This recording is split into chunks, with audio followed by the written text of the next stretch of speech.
Grazas, señora presidenta. Señor presidente, o seu goberno comprometeuse coa Galiza, particularmente a través do acordo de investidura asinado co BNG, a implementar medidas que teñen por obxectivo atender as necesidades dos galegos e galegas, mas tamén a compensar o déficit histórico en investimentos en equipamentos e infraestructuras e servizos que padeceu históricamente o noso país. O balance de execución dese acordo é irregular. Algúnas medidas están implementadas, como a bonificación da AP9 ao P53, a creación dos xulgados de violencia de xénero en Compostela e Ourense, ou o maior investimento, o maior financiamento da nova estación depuradora do Consorcio de Santiago.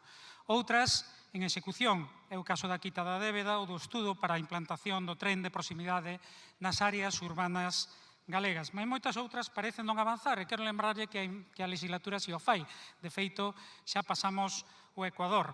Por tanto, con orzamentos de Estado ou sin eles, deben cumprir. Cando teñen interese, realizan modificacións orzamentarias exprés, como para o incremento de 1.400 millóns de euros en gasto militar. Por iso lle pregunto, señor presidente, que está a facer o seu goberno para, no tempo que resta de legislatura, cumprir a totalidade do acordado.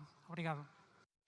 Señor presidente, alegrámonos de que se comprometa a continuar cumprindo, a cumprir o acordado, mas entenderá que para alén das palabras queremos ver feitos, queremos, por exemplo, ver en funcionamento o servizo de cercanías canto antes e avanzar na modernización da rede ferroviaria interior do noso país.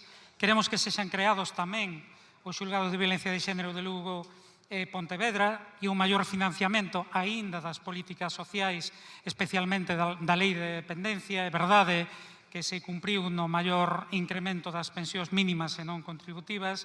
Queremos reforzar o autogoberno coa transferencia de todas as competencias pendentes, non só da lei de litoral, e a normalización do galego no ámbito da administración do Estado, desde a administración de xustiza até os medios de comunicación públicos estatais.